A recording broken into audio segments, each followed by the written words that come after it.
ನನ್ನ ಯೂಟ್ಯೂಬ್ ಚಾನಲ್ಗೆ ಎಲ್ಲರೂ ಹೇಗಿದ್ದೀರಾ? ನಾನು ಚೆನ್ನಾಗಿದ್ದೀನಿ. ನೀವೆಲ್ಲ ಚೆನ್ನಾಗಿದ್ದೀರಾ ಅಂದ್ಕೊಂಡಿದ್ದೀನಿ. ನೀವೆಲ್ಲ ಚೆನ್ನಾಗಿರಬೇಕು.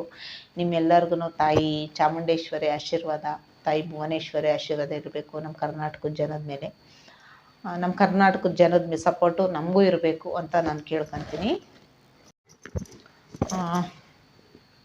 ನಾನು ಸಂಜೆ ಬಂದು ಕೆಲಸ ಎಲ್ಲ ಮುಗಿಸಿ ಸ್ವಲ್ಪ ಬಟ್ಟೆ ಇತ್ತು ಎಲ್ಲ ಮಡಚಿಟ್ಟಿತ್ತು. ಈಗ ಅಡುಗೆ ಮಾಡೋಣ ಅಂದ್ಬಿಟ್ಟು ಸಾಂಬಾರು ಆಯಿತು. ಅನ್ನಕ್ಕೂ ಇಟ್ಟೆ, ಅನ್ನನೂ ಆಯಿತು.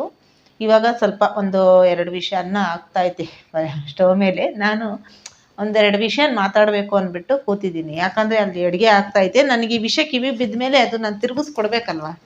ವಿಷಯ ನನ್ನ ಕಿವಿಗೆ ಬೀಳ್ತವೆ. ಅವಾಗವಾಗ ಯಾರಾದರೂ ಹಿಂಗೆ ಮಾತಾಡಿದಾಗ ನನಗೆ ಅದು ವಿಷಯ ಕಿವಿಗೆ ಬಿದ್ದಾಗ ನಾನು ಅವ್ರಿಗೆ ಕೊಡಬೇಕಲ್ವ ಉತ್ತರ. ತಿರುಗಿಸ್ಕೊಡ್ಲಿಲ್ಲ ಅಂದರೆ ಅವ್ರು ನಮ್ಮನ್ನು ಏನು ಅಂದ್ಕೊಂಡ್ಬಿಡ್ತಾರೆ ಅಂದರೆ, ನಾವೇನಂದ್ರು ಅನ್ಸ್ಕೊತಾರೆ ಅನ್ನೋ ಮಟ್ಟಕ್ಕೆ ಅವ್ರು ಬಂದ್ಬಿಡ್ತಾರೆ. ನಾನು ಯೂಟ್ಯೂಬ್ ಸ್ಟಾರ್ಟ್ ಮಾಡಿದ್ದು ನನಗೆ ಬ್ಲಾಗ್ಗಳೆಲ್ಲ ನೋಡಿ ಯೂಟ್ಯೂಬ್ ಸ್ಟಾರ್ಟ್ ಮಾಡಿದೆ. ಆಮೇಲೆ ಯೂಟ್ಯೂಬು ನನ್ನ ಮಗ ಓಪನ್ ಮಾಡಿಕೊಟ್ಟ. ಅದರಿಂದ ನಾನಿವತ್ತು ಯೂಟ್ಯೂಬಲ್ಲಿದ್ದೀನಿ, ಯೂಟ್ಯೂಬ್ ಮಾಡ್ತಾಯಿದ್ದೀನಿ. ನಮ್ಮ ಯೂಟ್ಯೂಬು ನೋಡಿದವ್ರೆಲ್ಲರೂ ವಿಡಿಯೋ ಇಷ್ಟ ಆದರೆ ಲೈಕ್ ಮಾಡ್ತಾರೆ, ಸಬ್ಸ್ಕ್ರೈಬ್ ಮಾಡ್ಕೊಂಡವ್ರು. ಸುಲಭ ಅಲ್ಲ, ಒಬ್ಬೊಬ್ರು ಸಬ್ಸ್ಕ್ರೈಬ್ ಮಾಡ್ಕೊಳ್ಳೋದು ತುಂಬ ಅಂದರೆ ತುಂಬ ಕಷ್ಟ. ಯಾಕಂದರೆ ವೀಡಿಯೋಗಳು ಅವ್ರ ಮನಸ್ಸು ಮುಟ್ಟಬೇಕು. ಆ ಥರ ಇದ್ದರೆ ಮಾತ್ರ ಅವರು ವೀಡಿಯೋ ಸಬ್ಸ್ಕ್ರೈಬ್ ಮಾಡ್ಕೊಳ್ಳೋದು. ಸುಮ್ಮನೆ ಯಾರು ಸಬ್ಸ್ಕ್ರೈಬ್ ಮಾಡ್ಕೊಳ್ಳಲ್ಲ. ಅದ್ರ ಮೇಲೆ ನಾನು ತುಂಬ ನೊಂದು ಬೆಂದು ತುಂಬ ಅಂದರೆ ತುಂಬ ಕಷ್ಟ ಅನುಭವಿಸಿ ಬಂದಿರೋ ಅಂಥವಳು. ನಾನು ಸುಮ್ಮನೆ ಈ ಮಟ್ಟಕ್ಕಿಲ್ಲಿ ಬಂದು ನಿಂತಿಲ್ಲ. ನಾನು ಒಂದು ತುತ್ತು ಊಟಕ್ಕೂ ಸಹ ಅಲ್ದು ಬಂದಿರೋಳು. ಆಮೇಲೆ ನನ್ನ ವಿಡಿಯೋನ ಕೆಲವು ಜನ ನೋಡವ್ರೆ. ಆಮೇಲೆ ನಮ್ಮ ಸಂಬಂಧಿಕರು ನೋಡ್ತಾವ್ರೆ ನನ್ನ ವಿಡಿಯೋ ಎಲ್ಲ. ನಮ್ಮ ಸಂಬಂಧಿಕರು ನಮ್ಮೂರಲ್ಲೆಲ್ಲ ನೋಡ್ತಾವ್ರೆ. ಅದರಲ್ಲಿ ಒಂದಿಬ್ಬರು ಮೂವರು ಸ್ವಲ್ಪ ಅಸಹ್ಯವಾಗಿ ಮಾತಾಡವ್ರೆ. ಅಸಹ್ಯವಾಗಿ ಅಂದರೆ ನಾನು ನಮ್ಮ ಅಕ್ಕವ್ರದ್ದು ಒಂದು ವಿಡಿಯೋ ಮಾಡಿದ್ದೆ. ನಾನು ಜಾತ್ರೆದು ಒಂದು ವಿಡಿಯೋ ಮಾಡಿದ್ದೆ. ಅದರಲ್ಲಿ ಅವರು ಅಲ್ಲಿ ಬಂದಿರೋ ಸಂಬಂಧಿಕರದು ಎಲ್ಲ ನಾನು ವಿಡಿಯೋ ನೈಟಿಂದ ಬೆಳಗ್ಗೆ ತನಕ ನಾನು ಅವತ್ತೆಲ್ಲ ವಿಡಿಯೋ ಮಾಡಬೇಕು ಅಂದರೆ ತುಂಬ ನಮಗೂ ರಿಸ್ಕ್ ಆಗುತ್ತಲ್ವ. ಅದೆಲ್ಲ ತಂದು ಹುಡುಕಿ ಅದೆಲ್ಲ ಎಡಿಟ್ ಮಾಡಿ ಅಪ್ಲೋಡ್ ಮಾಡಿದ್ರೆ ಅದು ಒಬ್ಬರು ಯಾರೋ ನಮ್ಮೂರಲ್ಲಿ ನೋಡವ್ರೆ. ಆ ವಿಡಿಯೋನ ನೋಡಿಬಿಟ್ಟು ಅವರು ತಿರ್ಗಾ ಮತ್ತು ಯಾರಿಗೂ ಗೊತ್ತೇ ಇಲ್ಲ ಅಡುಗೆ ಮಾಡೋದು, ಏನು ಇವಳೇನು ಅಡುಗೆ ಮಾಡೋದು ಅಂತ ಆಡ್ಕೊಂಡವ್ರೆ ನಮ್ಮೂರಲ್ಲಿ. ನನಗೆ ಕೆಲವೊಂದು ವಿಷಯಗಳು ಅವಲೇ ಹೇಳಿದೆ. ನಾನು ಕೆಲವೊಂದು ವಿಷಯಗಳು ಕಿವಿಗೆ ಬಿದ್ದರೆ ಅವ್ನು ತಿರುಗಿಸ್ಕೊಡ್ತೀನಿ ನಾನು. ಯಾಕಂದರೆ ಅವಾಗ ಫಸ್ಟೆಲ್ಲ ನಾನು ಹೆದರ್ಕೊಂತಿದ್ದೆ ಏನಾದ್ರು ಮಾತಾಡೋಕ್ಕೆ. ಹೆಂಗಪ್ಪ ಮಾತಾಡೋದು, ಯಾರು ಏನು ಅಂದ್ಕೊತಾರೋ, ಏನಾದರೂ ಅಂದರೆ ಯಾರು ಏನು ಅಂದ್ಕೊತಾರೋ ಅಂತ ಹೆದರ್ತಿದ್ದೆ. ಈಗ ಹೆದರೋ ಅವಶ್ಯಕತೆ ನನಗಿಲ್ಲ, ನಾನು ಹೆದರಲ್ಲ. ಯಾಕಂದರೆ ಬದುಕಿರೋ 2 ದಿನ ಬದುಕಲಿ, ಧೈರ್ಯವಾಗಿ ಬದುಕ್ತೀನಿ. ತಪ್ಪು ಮಾಡಿದರೆ ತಾನೇ ಹೆದರೋಕ್ಕೆ, ಯಾಕೆ ಹೆದರಬೇಕು? ನನ್ನ ಮನಸ್ಸಲ್ಲಿ ಇವತ್ತು ನಾನು ಹೆದರೋಂಥ ಭಾವನೆ ಹೆದರೋದು ನಾನು ಒಬ್ಬರಿಗೆ, ನನ್ನ ತಾಯಿ ಚಾಮುಂಡೇಶ್ವರಿಗೆ, ನನ್ನ ಆಂಜನೇಯನಿಗೆ ಮಾತ್ರ ನಾನು ಹೆದರ್ತೀನಿ. ದಾರಿಗೆ ಹೋಗೋ ಜನಗಳಿಗೆಲ್ಲ ಹೆದರೋ ಅವಶ್ಯಕತೆ ನನಗಿಲ್ಲ. ಇಂಥವ್ರಿಗೆ ಮಾತ್ರ, ಎಲ್ಲರಿಗೂ ನಾನು ಹೇಳಲ್ಲ, ಇಂಥವ್ರಿಗೆ ನಾನು ಹೆದರಲ್ಲ. ಆಮೇಲೆ ಕೆಲವೊಂದು ಜನಕ್ಕೆ ನಾನು ಗೌರವ ಕೊಡೋರಿಗೆ ಕೊಡ್ತೀನಿ. ಆಮೇಲೆ ನಾನು ಯೂಟ್ಯೂಬು ಅಂತ ಗೊತ್ತಾದ್ಮೇಲೆ ಸುಮಾರು ಜನ ನನಗೆ ಚೆನ್ನಾಗಿ ಮಾಡ್ತೀಯಾ, ಮಾಡು. ನಮ್ಮ ಫ್ರೆಂಡ್ಗಳು ಬೇರೆಯವರು ಎಲ್ಲ ವೀಡಿಯೋಗಳನ್ನೆಲ್ಲ ನೋಡೋರೆಲ್ಲ ಚೆನ್ನಾಗಿ ಮಾಡ್ತಿದ್ದೀರಾ ಅಂತ ಒಳ್ಳೊಳ್ಳೆ ಕಮೆಂಟ್ ಹಾಕ್ತಾರೆ. ಬ್ಯಾಡ್ ಕಮೆಂಟ್ಗಳು ಬಂದವೆ. ಬಟ್ ಆದರೆ ಇವಾಗ ನನಗೆ ಚೆನ್ನಾಗೈತೆ ವಿಡಿಯೋ ನೋಡೋಕ್ಕೆ ಅಂತೆಲ್ಲ ಒಳ್ಳೊಳ್ಳೆ ವೀಡಿಯೋಗಳ್ನ ಹಾಕ್ತಾಯಿದ್ದೀರಾ, ಒಳ್ಳೇದಾಗಲಿ. ನಾನು ಕೆಲಸ ಮಾಡೋ ಜಾಗದಲ್ಲೂ ಸಹ ನನಗೆ ಚೆನ್ನಾಗಿ ಮಾತಾಡ್ತೀಯಾ, ವಿಡಿಯೋ ಚೆನ್ನಾಗಿ ಮಾಡ್ತಿದ್ದೀಯಾ, ಒಳ್ಳೇದಾಗಲಿ, ಮಾಡು ಅನ್ನೋದೊಂದು ಜನ ಅಂತಾರಲ್ವ, ಅವ್ರ ಆಶೀರ್ವಾದ ಎಲ್ಲ ನನಗಿರಲಿ. ನಿಜವಾಗ್ಲೂ ನನಗೆ ತುಂಬ ಖುಷಿ ಆಗ್ತೈತೆ. ನನಗೆ ನಮ್ಮ ಸಂಬಂಧಿಕರು ಇದನ್ನು ನೋಡಿ ಸಹಿಸ್ಕೊಳಲ್ಲ. ನನ್ನ ಯೂಟ್ಯೂಬಲ್ಲಿ ನನ್ನ ವಿಡಿಯೋ ನೋಡ್ತಾರಲ್ವ ಅವರು, ಅದರಲ್ಲಿ ಎಲ್ಲರೂ ಅಲ್ಲ, ಸುಮಾರು ಜನಗಳು ನನ್ನ ವಿಡಿಯೋ ನೋಡಿ ಸಹಿಸ್ಕೊಂತ ಯೂಟ್ಯೂಬಲ್ಲಿ ವಿಡಿಯೋ ಮಾಡ್ತಾವಳಲ್ಲ ಅನ್ನೋದೊಂದು ಹೊಟ್ಟೆ ಉರಿ ಇರುತ್ತಲ್ಲ ಮನುಷ್ಯನಿಗೆ. ಹೊಟ್ಟೆ ಉರಿ ಅನ್ನೋದು ಅದು ಇಲ್ಲಿದ್ದರೆ ಅದು ಬಾಯಿಗೆ ಬಂದ್ಬಿಡ್ಬೇಕು ಈಚೆ. ಆಮೇಲೆ ಅವರು ಆ ಥರ ಮಾತಾಡಿರೋದು, ಈ ಥರ ಎಲ್ಲ ಜಾತ್ರೆದೆಲ್ಲ ವಿಡಿಯೋ ಮಾಡಾಕ್ಬಿಟ್ಟವಳೆ ಅಂತ. ನಾನು ಈ ಥರ ವಿಡಿಯೋ ಮಾಡಿರೋರ್ಗೆ ಒಂದು ಚಾಲೆಂಜ್ ಕೊಡ್ತೀನಿ. ಹೇಳಿರೋರಿಗೆ ತಾಕತ್ತಿದ್ರೆ ನೀವು ಮಾಡಿ, ವಿಡಿಯೋ ಮಾಡಿ ಅಪ್ಲೋಡ್ ಮಾಡಿ, ಯೂಟ್ಯೂಬಲ್ಲಿ ವಿಡಿಯೋ ಮಾಡಿ ಅಪ್ಲೋಡ್ ಮಾಡಿ. ತಾಕತ್ತಿದ್ರೆ ನಾನು ಕೊಡ್ತೀನಿ ಚಾಲೆಂಜ್. ನನಗೆ ಯೂಟ್ಯೂಬಲ್ಲಿ ವಿಡಿಯೋ ಮಾಡೋದು ನನ್ನ ಮೊಬೈಲು, ನನ್ನ ಕರೆನ್ಸಿ, ನನ್ನ ಇಷ್ಟ, ನನ್ನ ಸ್ವತಂತ್ರ. ಆಯಿತಾ. ಅಲ್ಲಿ ಕೇಳೋ ಅಧಿಕಾರ ನಿನಗಿಲ್ಲ. ನೀನು ಆಡ್ಕೊಂಡು ನಕ್ಕರೆ ನೀನು ಅಲ್ಲೇ ಇರಬೇಕು. ನಿಮ್ದೇನು ಗುಣ ಗೊತ್ತಾ? ನಿಮ್ಮೂರಿನ ಗುಣ ಏನು ಗೊತ್ತಾ? ಒಬ್ಬರು ಚೆನ್ನಾಗಿ ಸೀರೆ ಉಡೋಂಗಿಲ್ಲ, ಒಬ್ಬರು ಒಳ್ಳೆ ಒಡವೆ ಇಡೋಂಗಿಲ್ಲ, ಒಬ್ಬರು ಒಳ್ಳೆ ಬಟ್ಟೆ ಹಾಕೋಂಗಿಲ್ಲ, ಒಬ್ಬರು ನೀಟಾಗಿ ತಲೆ ಬಚ್ಚೋಂಗಿಲ್ಲ. ಅವ್ರೊಂಥರ ಕಸರೆ ಮುಸ್ರೆ, ಒಂಥರ ಏನೋ ಒಂಥರ ಕಸರೆ ಮುಸ್ರೆ ಥರ ಇರಬೇಕು ನಿಮಗೆ. ಆಮೇಲೆ ನಿಮ್ಮ ಮುಂದೆ ಒಂದು ಒಳ್ಳೇದು ಹೂವು ಮುಡಿಯೋಂಗಿಲ್ಲ. ಇದೆಲ್ಲ ನಿಮ್ಗೊಂಥರ ಹೊಟ್ಟೆ ಉರಿಗಳು. ಆಮೇಲೆ ಯಾರೋ ಚೆನ್ನಾಗಿರೋಂಗಿಲ್ಲ, ಒಂದು ಮನೆಗೆ ಒಂದು ಐಟಮ್ ತರೋಂಗಿಲ್ಲ, ಅದಕ್ಕೂ ಹೊಟ್ಟೆ ಉರಿ. ಆಮೇಲೆ ಯಾರಾದರೂ ದುಡ್ಕೊಂಡು ಚೆನ್ನಾಗಿ ಸಂಬಳಗಳು ತಾಂತವ್ರೆ ಅಂದರೆ ಅದು ನೋಡಿ ಸಹಿಸ್ಕೊಳ್ಳಲ್ಲ. ಈ ಥರ ಜನ ನಿಮ್ಮೂರಲ್ಲಿರೋದು. ಯಾಕಂದರೆ ನಾನು 15-16 ವರ್ಷ ಊರಲ್ಲಿ ಸಂಸಾರ ಮಾಡಿ ಈಚೆಗೆ ಬಂದಿರೋಳು. 15-16 ವರ್ಷ ಸಂಸಾರ ಮಾಡಿ ಈಚೆಗೆ ಬಂದಿದ್ದೀನಿ. ಆ ಊರಿನ ಜನದ ಗುಣ ನನಗೆ ಗೊತ್ತಿಲ್ವಾ? ಹಂಗಾಗಿ ಒಂದು ದೇವಸ್ಥಾನಕ್ಕೆ ಹೋಗೋಂಗಿಲ್ಲ, ಏನೋ ಮಾಟ ಮಾಡ್ಸೋಕೆ ಹೋಗವಳೆ ಅನ್ನೋದು, ಈ ಥರ ಒಂದು ಸ್ವಭಾವ ಇರೋಂಥ ಊರು ನಿಮ್ಮದು. ಆ ಊರಲ್ಲಿ ಇನ್ನೇನು ಕಲಿಯೋಕ್ಕೆ ಸಾಧ್ಯ ನೀವು? ಇನ್ನೇನು ಕಲಿತೀರ ಊರಲ್ಲಿ ಅಂದರೆ? ನಿಮ್ಗೆ ಒಳ್ಳೆ ಸಂಸ್ಕಾರಗಳು ಬರಲ್ಲ, ಒಬ್ರ ಬಗ್ಗೆ ಒಳ್ಳೆ ಭಾವನೆಗಳು ಬರಲ್ಲ, ಒಬ್ರ ಬಗ್ಗೆ ಒಳ್ಳೇದು ಮಾತಾಡಬೇಕು ಅನ್ಸಲ್ಲ ನಿಮಗೆ. ಆಯಿತಾ. ನಿಮಗೆಲ್ಲ ಭಾವನೆಗಳು ಇಲ್ಲದ ಜನ ನೀವೆಲ್ಲ. ಹಂಗಾಗಿ ನಿಮ್ಗೆ ಅದ್ರ ಬಗ್ಗೆ ಏನೂ ಗೊತ್ತಿಲ್ಲ. ಈಗ ಯಾರಾದರೂ ಚೆನ್ನಾಗಿ ಮಾತಾಡ್ತಾವ್ರೆ ಅಂದ್ರೆ ಇವ್ರಿಗೂ ಒಂದು ಸ್ವಭಾವ ನಿಮ್ಮ ಊರಲ್ಲಿ. ನಾನು ಡೈರೆಕ್ಟಾಗಿ ಹೇಳ್ತೀನಿ ಇದನ್ನು.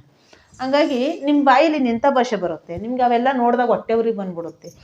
ಈ ಥರ ಯೂಟ್ಯೂಬಲ್ಲೆಲ್ಲ ವೀಡಿಯೋ ಮಾಡಿಬಿಟ್ಟವಳಲ್ಲ, ಈ ಥರ ಎಲ್ಲ ಆಗೋಗ್ಬಿಟ್ಲಲ್ಲ, ಸೋಷಿಯಲ್ ಮೀಡಿಯಾದಲ್ಲಿ ಬಂದ್ಬಿಟ್ಲಲ್ಲ ಅನ್ನೋ ಹೊಟ್ಟೆ ಊರಿಗೆ ಆ ಥರ ಮಾಡ್ತಾ ಇರ್ತೀಯ ನೀನು.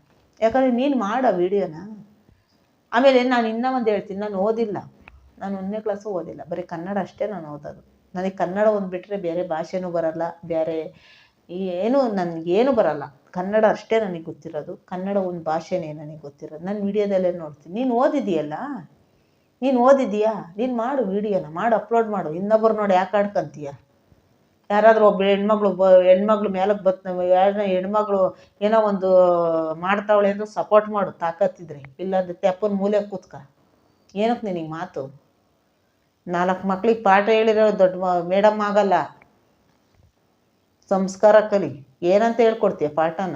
ಅಂಗನವಾಡಿಲಿ ಏನಂತ ಹೇಳ್ಕೊಡ್ತೀಯ? ಇದನ್ನೇ ಹೇಳ್ಕೊಡ್ತೀಯ. ಇನ್ನೊಬ್ರು ನೋಡಿ ಆಡ್ಕೊಳ್ರಿ, ಇನ್ನೊಬ್ರು ನೋಡಿ ನಗ್ರಿ, ಅವ್ರು ನೋಡಿ ಕಾಲೆಳಿರಿ ಅಂತ ಮಕ್ಳಿಗೆ ಹೇಳ್ಕೊಡ್ತೀಯ?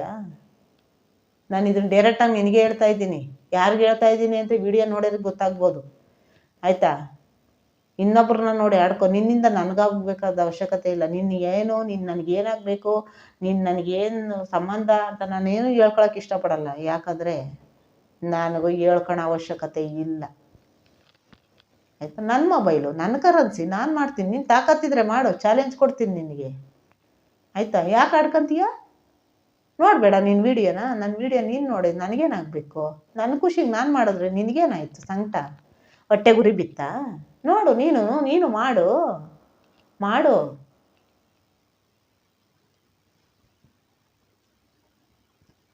ನನಗೆ ಜನ ಆಚೆಗಡೆ ಜನ ಹೇಳ್ತಾರಲ್ವ, ನಂಗೆ ಅದೇ ಸಾಕು ಸಂತೋಷ, ಅದೇ ಖುಷಿ ನನಗೆ. ನಾನು ಮಾಡೋ ಕೆಲ್ಸದ ಮೇಲೆ ನಂಬಿಕೆ ಐತೆ ನನಗೆ. ಆಯಿತಾ. ನಾನು ಕಷ್ಟಪಟ್ಟು ಬೆಳಗಿನ ಸಂಜೆ ತನಕ ಕೆಲಸ ಮಾಡಿ, ಕೂಲಿ ಮಾಡಿ ಬಂದು ಮನೆಯಲ್ಲಿ ಕೂತ್ಕೊಂಡು ವಿಡಿಯೋ ಮಾಡೋದು. ಅಲ್ಲಿ ಚಂಗ್ಲಾಟ ಆಡ್ಕೊಳ್ತಾ ಇಲ್ಲ ನಾನು. ಆಯಿತಾ. ನಾನು ಕಷ್ಟಪಟ್ಟು ಅಪ್ಲೋಡ್ ಮಾಡ್ತೀನಿ. ನನಗೂ ಇಂಗ್ಲೀಷ್ ಬರಲ್ಲ, ಆದರೆ ನನ್ನ ಮಗ ಹೇಳ್ಕೊಟ್ಟಿರೋ ಥರ ವೀಡಿಯೋ ಮಾಡಾಕ್ತೀನಿ. ಆಯಿತಾ. ಜೊತೆಗೆ ನನ್ನ ಮಗವೇ ಸಪೋರ್ಟ್ಗೆ. ಆಯಿತಾ. ತಿಳ್ಕೊ. ಇನ್ನೊಬ್ಬರ ಬಗ್ಗೆ ಯಾಕೆ ಮಾತಾಡ್ತೀಯ? ಮಾತಾಡೋ ಅವಶ್ಯಕತೆ ನಿನಗಿಲ್ಲ. ನನ್ನ ವೀಡಿಯೋ ನೋಡೋ ಅವಶ್ಯಕತೆ ನಿನಗಿಲ್ಲ. ಬೇಡ ನೀನು ನನ್ನ ವೀಡಿಯೋನ ನೋಡೋಂಥ ಕೋಟ್ಯಾಂತರ ಜನ ಕನ್ನಡಿಗರವ್ರೆ. ನೀನು ಯಾರು ನನ್ನ ವೀಡಿಯೋ ನೋಡೋಕ್ಕೆ?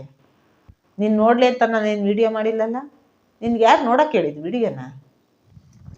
ಯಾಕೆ ಯೂಟ್ಯೂಬಲ್ಲಿ ಅವಳೆ ಅಂತ ಹೊಟ್ಟೆ ಉರಿನ ನಿನಗೆ? ನೀನು ಹೊಟ್ಟೆ ಉರ್ಕೊಂಡು ನೀನು ಅಲ್ಲಿರೋದೆ, ನಾನೇನೂ ಮಾಡೋಕ್ಕಾಗಲ್ಲ. ನಿನ್ನ ಹೊಟ್ಟೆ ಉರಿ ನಿನ್ನೆ ತಿಂತೈತೆ. ಆಯಿತಾ.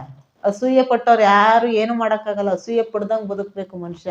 ಆತ್ಮ ಸಾಕ್ಷಿಯಾಗಿ ಬದುಕಬೇಕು.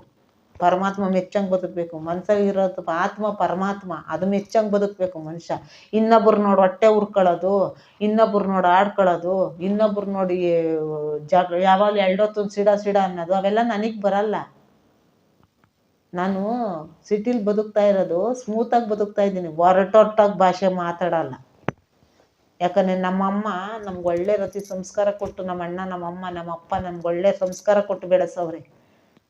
ಕಚ್ವಿ ಥರ ಬೆಳೆಸಿಲ್ಲ. ನೀನ್ಯಾಕೆ ನೋಡ್ತೀವಿ ವಿಡಿಯೋನ? ನೋಡಬೇಡ ನೀನು. ನಿನ್ನಂಥವ್ರು ನೋಡೇನಾಗಬೇಕು ನನಗೆ? ನಾನು ಇವತ್ತು ಹೇಳ್ತಾ ಇದ್ದೀನಿ, ನನ್ನನ್ನು ಯಾರೆಲ್ಲ ಹಂಗಿಸ್ಕೊಳ್ಳೋದು ನಾನು ಹೇಳ್ತಾ ಇದ್ದೀನಿ. ನನ್ನ ತಾಯಿ ಚಾಮುಂಡೇಶ್ವರಿ ಮೇಲೆ ಆಣೆ ಮಾಡಿ ಹೇಳ್ತಾ ಇದ್ದೀನಿ. ರಾಘವೇಂದ್ರ ಸ್ವಾಮಿ ನನ್ನ ಜೊತೆಯಲ್ಲವ್ರೆ, ರಾಯರವ್ರೆ ನನ್ನ ಜೊತೆಯಲ್ಲಿ. ನಾನು ಯಾವತ್ತೂ ನಿಯತ್ತಾಗೆ ಬದುಕ್ತೀನಿ, ನಿಯತ್ತಾಗೆ ಇರ್ತೀನಿ, ನಿಯತ್ತಾಗೆ ಹೋಗ್ತೀನಿ. ಆಯಿತಾ? ಅವ್ರಿವ್ರು ನೋಡಿ ಹಾಡ್ಕೊಳ್ಳೋದು, ಅವ್ರಿವ್ರು ನೋಡಿ ನಗೋದು ಪಡಲ್ಲ. ಕಷ್ಟಪಟ್ಟು ಜೀವನ ಮಾಡ್ತೀನಿ. ನನ್ನ ತಾಯಿ ಚಾಮುಂಡೇಶ್ವರಿ, ನನ್ನ ರಾಘವೇಂದ್ರ ಸ್ವಾಮಿ, ನನ್ನ ಆಂಜನೇಯ ನನ್ನ ಜೊತೆಯಲ್ಲವ್ರೆ, ನನ್ನ ರಾಯರವ್ರೆ. ನನ್ನ ರಾಯರ ಆಶೀರ್ವಾದ ಐತೆ ನನಗೆ. ಆಯಿತಾ? ನಿನ್ನಂಥವ್ರು ಹೇಳ್ಕೊಂಡ್ರೆ ನನಗೇನಾಗಲ್ಲ. ಎಷ್ಟು ದಿನ ನಗ್ತೀರಾ? ಒಂದಿನ ನಗ್ಬೋದು, 2 ದಿನ ನಗ್ಬೋದು, 3 ದಿನ, ಯಾವತ್ತು ಜೀವನ ಪೂರ್ತಿ ನಗ್ತಿರ್ತೀರಾ ನನ್ನನ್ನು ನೋಡಿ ಯೂಟ್ಯೂಬಲ್ಲಿ? ನೋಡಿ ನಗ್ರಿ. ನೀವೆಲ್ಲ ನಗಲಿ ಅಂತಲೇ ನಾನು ವೀಡಿಯೋಗಳು ಮಾಡಾಕೋದು, ನೀವೆಲ್ಲ ನೋಡಲಿ ಅಂತಲೇ ನಾನು ವೀಡಿಯೋ ಮಾಡಾಕ್ತಾ ಇರೋದು. ಇನ್ನೂ ಒಂದು ಹೇಳ್ತೀನಿ, ನೋಡ್ಬೇಕು ನಿಮ್ಮಂಥವ್ರು ನೋಡಿ ಹೊಟ್ಟೆಗೆ ಬೆಂಕಿ ಇಕ್ಕೋಬೇಕು. ಏನು ಅನ್ಕೊಂಬಿಟ್ಟಿದೀಯ? ಯಾಕೆ ಮಾತಾಡಬೇಕು? ಹೌದು, ನಮ್ಮ ಅಕ್ಕನ ಮನೆ ವಿಡಿಯೋ ನಾನು ಮಾಡಾಕಿದ್ದು, ನಿಮ್ಮ ಅಕ್ಕನ ಮನೆ ವಿಡಿಯೋ ಬಂದು ಮಾಡಿಲ್ವಲ್ಲ? ನಿನ್ನ ಮನೆ ವಿಡಿಯೋ ನಾನೇನು ಮಾಡಿಲ್ಲ. ನಿನ್ನ ಮನೆ ಏನು ದೊಡ್ಡದಾಗ್ತಂದು ತೋರಿಸಿಲ್ವಲ್ಲ ನಾನು? ನಿನ್ನೇನನ್ನು ನಾನು ಯೂಟ್ಯೂಬಲ್ಲಿ ಹಾಕಿದ್ದೀನ? ನಾನು ಯೂಟ್ಯೂಬಲ್ಲಿ ಹಾಕ್ಕೊಂಡಿಲ್ಲ. ನಾನು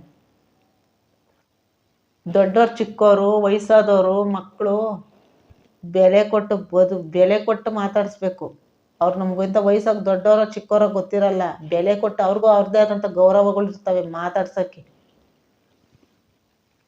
ಓದೋದು ದೊಡ್ಡದಲ್ಲ, ಓದಿರೋ ತಕ್ಕನಾಗ ಸಂಸ್ಕಾರ ಕಲಿಬೇಕು. ಯಾರನ್ನ ಹೆಂಗೆ ಮಾತಾಡಿಸ್ಬೇಕು, ಯಾರು ಹೆಂಗೆ ಇರಬೇಕು, ಯಾರ ಜೊತೆ ಹೆಂಗೆ ಬದುಕಬೇಕು ತಿಳ್ಕೋಬೇಕು. ಎಲ್ಲೋ ಕೂತ್ಕೊಂಡು ಯಾವುದೋ ಒಂದು ಊರಲ್ಲಿ ಕೂತ್ಕೊಂಡು ಏನೋ ಮೂಗ್ನೇರ್ಗೆ ತಿಕ್ನೇರ್ಗೆ ಮಾತಾಡೋದಲ್ಲ. ಮಾತಾಡ್ಬೇಕಾದ್ರೆ ಬಾಯಲ್ಲಿ ಬರೋ ಮಾತನ್ನು ಶುದ್ಧವಾಗಿ ಬರಬೇಕು, ಮನಸ್ಸು ಶುದ್ಧವಾಗಿ ಇಟ್ಕೋಬೇಕು. ಇನ್ನೊಬ್ರು ನೋಡಿ ಆಡ್ಕೊಂಡ್ರೆ ಏನು ಸಿಗಲ್ಲ. ನಾನು ಇನ್ನೊಬ್ರು ನೋಡಿ ಆಡ್ಕೊತೀನಿ, ನಾನು ಇನ್ನೊಬ್ರನ್ನ ನೋಡಿ ಹೊಟ್ಟೆ ಉರ್ಕೊತೀನಿ ಅಂದರೆ ನಾನು ಇಲ್ಲೇ ಇರ್ತೀನಿ. ನಾನು ಎಂದೂ ಹೋಗಲ್ಲ. ಯಾವತ್ತು ಆತ್ಮಸಾಕ್ಷಿಯಾಗಿ ಬದುಕಬೇಕು ಮನುಷ್ಯ. ಇನ್ನೊಬ್ರು ನೋಡಿ ಆಡ್ಕೊಳೋದ್ರಾಗ ಏನು ಸಿಗಲ್ಲ. ನಾನು ಯೂಟ್ಯೂಬ್ ಮಾಡೋದ್ರಿಂದ ನನ್ನ ಯೂಟ್ಯೂಬ್ ನೋಡಿ ನೀನು ಆಡ್ಕೊಂಡು ನಕ್ಕುರ್ರೆ ನಿನ್ನನ್ನು ನೋಡಿ ನಗೋರು ಬೆನ್ನಿಂದಿರ್ತಾರೆ.